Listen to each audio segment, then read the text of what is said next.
നമ്മൾ അത്യാവശ്യം പയ്യോളി ടൗണിൻ്റെ അടുത്ത് എത്താറായിട്ടുണ്ട്.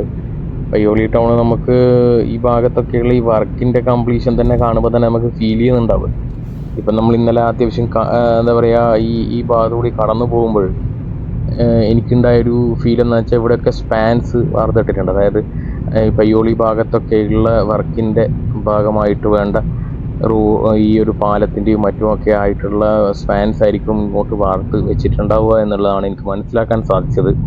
എന്തായാലും പയ്യോളിയെ തീരെ പരിഗണിക്കാത്ത രീതിയിലല്ല, നല്ല രീതിയിൽ തന്നെ പരിഗണിച്ചുകൊണ്ട് ഒരു ഫ്ലൈ ഓവർ ജംഗ്ഷനാണ് ഇവിടെ കൊടുക്കുന്നത്. പയ്യോളിക്ക് കൊടുക്കണം. പയ്യോളി എത്ര ചെറിയൊരു ടൗൺ അല്ല.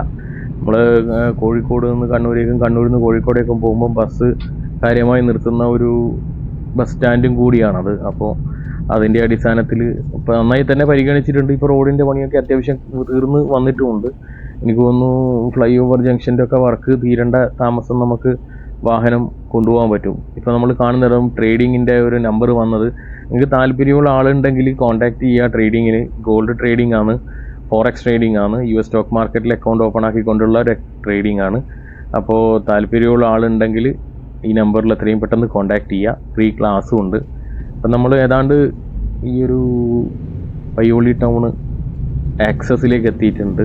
പയ്യോളി ടൗണിൻ്റെ ഭാഗത്തൊക്കെ അത്യാവശ്യം ഈ മണ്ണ് നടിക്കുന്ന വർക്ക് നടന്നുകൊണ്ടിരിക്കുകയാണ്. അതുകൊണ്ടാണ് ഈ സൈഡിലൊക്കെ മണ്ണിങ്ങനെ വീണ് കിടക്കുന്നത്.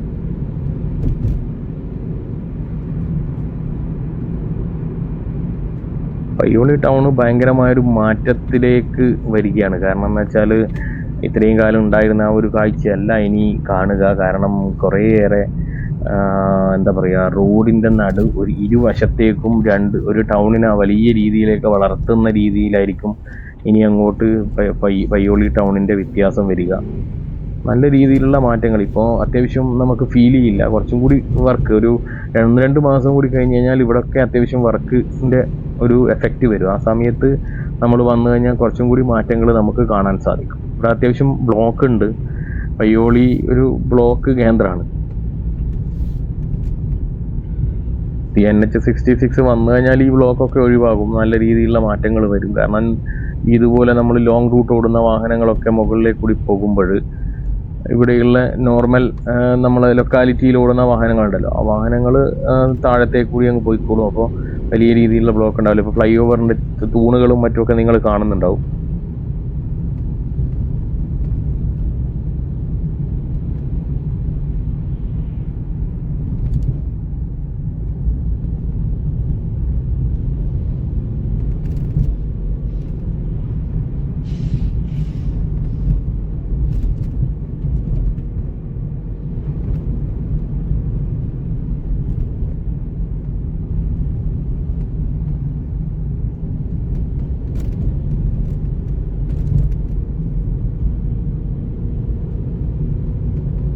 പയ്യോളിയിൽ NH66 കൊണ്ടുണ്ടാകുന്ന ഒരു മാറ്റം നിങ്ങൾ കാണുന്നുണ്ടാവും. അതായത് നമ്മളെ ഫ്ലൈ ഓവറിൻ്റെ തൂണ് കാര്യങ്ങളൊക്കെ ഇങ്ങനെ വാർത്ത് വരുന്നുണ്ട്. അത് തന്നെ പെട്ടെന്ന് തന്നെ നടക്കും. കാരണം ഇപ്പോൾ സ്പാൻസൊക്കെ നേരിട്ട് എടുത്തു വെച്ച് അതിൻ്റെ മുകളിൽ പെട്ടെന്ന് തന്നെ വാർത്തൊരു 10-15 ദിവസത്തേക്ക് കഴിഞ്ഞ് കഴിഞ്ഞാൽ തന്നെ വർക്ക് അത്യാവശ്യം തീരും. പിന്നെ നമുക്ക് ഒരു പ്ലാസ്റ്റിക് ഫിക്സിങ് ആണ്. അത് കഴിഞ്ഞാൽ പിന്നെ ടാർ ചെയ്ത വണ്ടി ഓടാനുള്ള, കാരണം ഒരു 2-3 മാസം കൊണ്ട് ശരിക്ക് ആ രീതി വർക്ക് തീരും. പക്ഷേ അപ്രോച്ച് റോഡ്സും കാര്യങ്ങളൊക്കെ വർക്ക് തീരുന്നതിനനുസരിച്ച് മാത്രമേ ഇതും തീർക്കേണ്ടതുള്ളൂ എന്നുള്ളത് കൊണ്ട് തന്നെ വളരെ സ്ലോ ആയിട്ട് സമയമെടുത്ത് സെറ്റാവാൻ വേണ്ടി വെക്കും. അതെന്തായാലും ഉണ്ടാവും അങ്ങനെ.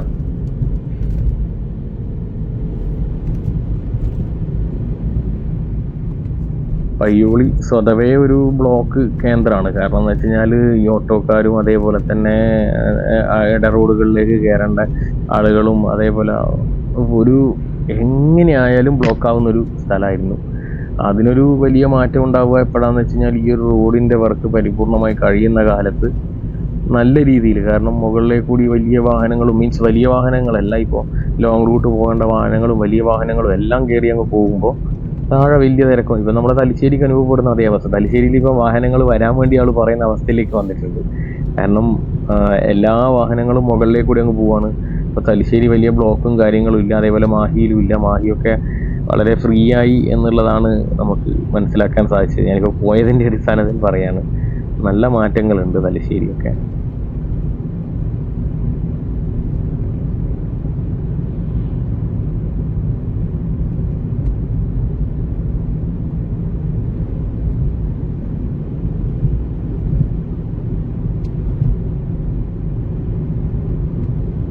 പയ്യോളി കഴിഞ്ഞാൽ ഇനിയിപ്പം വടകര ടൗണും കൂടി നമുക്കുള്ളൂ. വടകര ടൗൺ എന്ന് പറയുന്നത് ഇതേപോലെ തന്നെ ഗതാഗതക്കുരുക്ക് കൊണ്ട് ബുദ്ധിമുട്ടുന്ന ഒരു ടൗണാണ്. അപ്പോൾ ഈ ഭാഗത്തൊക്കെ അത്യാവശ്യം സർവീസ് റോഡ് വഴി തന്നെയാണ് വാഹനങ്ങൾ വിട്ടുകൊണ്ടിരിക്കുന്നത്. ഇനി നമുക്കതിൻ്റെ ഇടയിൽ ചോറോട് പാലം വഴിയുള്ള ഇരിങ്ങൽ ആ ഭാഗത്തൊക്കെ കാണാനുള്ള ചില കാഴ്ചകളുണ്ട്.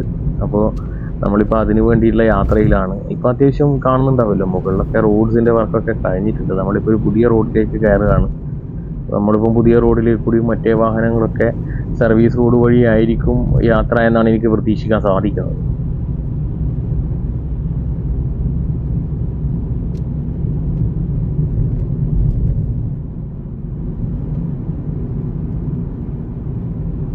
വലിയ റോഡിലൂടെ പോകുമ്പോൾ വേറെ ഒരു രസമാണ്. കുറച്ച് വേഗതയിലൊക്കെ അറിയാതെ ഓടിപ്പോകും. കാരണം നല്ല സ്മൂത്ത് റോഡാണ്. അതേപോലെ തന്നെ നല്ല വണ്ടി ഓടിക്കുമ്പോൾ കംഫർട്ടാണ് നമുക്കപ്പോൾ. അപ്പോൾ അത്യാവശ്യം സ്പീഡ് കൂടും. ശ്രദ്ധിക്കണം എല്ലാവരും. കാരണം നമ്മളെ ജീവൻ നമ്മളെ കയ്യിൽ തന്നെയാണ്. നമ്മളെ ഉറ്റവരും ഉടയവരും ഒക്കെ എല്ലാവർക്കും ഇതുപോലുള്ള ബുദ്ധിമുട്ടുകൾ നേരിടാൻ പാടില്ല. അപ്പോൾ എല്ലാവരും ശ്രദ്ധിക്കുക.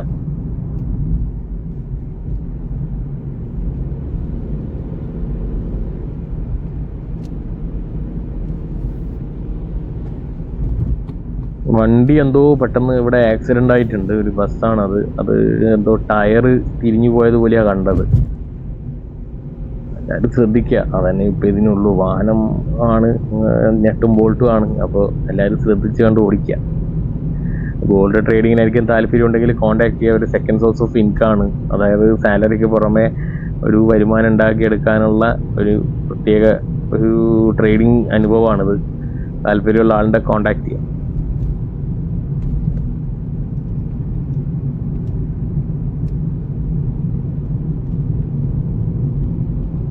അതായത് നമ്മൾ ഈ ഒരു റോഡിൻ്റെ കാഴ്ചയിൽ ഞാനിപ്പോൾ ശ്രദ്ധിക്കപ്പെട്ടിട്ടുള്ളൊരു കാര്യമെന്ന് പറയുമ്പോൾ, ഈ ഒരു റോഡിൻ്റെ നിർമ്മിതിക്ക് വേണ്ടി വളരെയേറെ ക്ഷേത്രങ്ങളും പള്ളികളും അതേപോലെ തന്നെ എന്ത് തരത്തിലുള്ള സ്ഥാപനങ്ങളായാലും ഒക്കെ പൊളിച്ചു മാറ്റി സഹകരിച്ചിട്ടുണ്ട് മുഴുവൻ ജനങ്ങളും.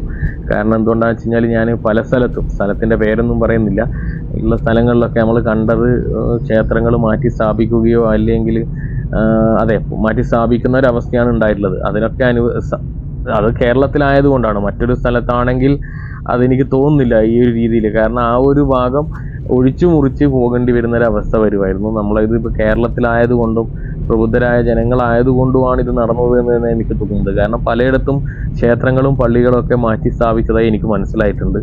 അതേപോലെ സ്കൂളുകളായാലും എല്ലാം എന്തും വാട്ടെവർ. അപ്പോൾ അതൊരു വലിയ കാര്യം തന്നെയാണ്. നമ്മളിപ്പോൾ ഏതാണ്ട് ഇരിങ്ങൽ ഭാഗത്തോട് അടുത്തുകൊണ്ടിരിക്കുകയാണ്.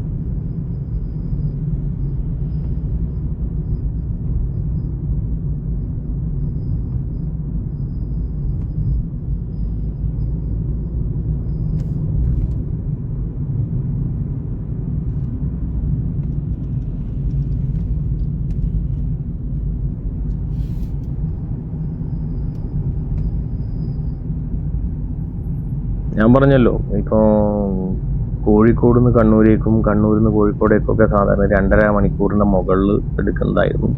ഇപ്പോൾ ഈ ഒരു ബൈപ്പാസിൻ്റെ നിർമ്മാണ സമയത്ത് തന്നെ ഈ ഒരു വേഗത കുറച്ച് കൂട്ടാനും നമുക്ക് വേഗത്തിൽ എത്തിച്ചേരാൻ സാധിക്കുന്നുണ്ട്. അതിൻ്റെ ഒരു പ്രത്യേകത എന്ന് പറയുമ്പോൾ, ഇപ്പം ഞാൻ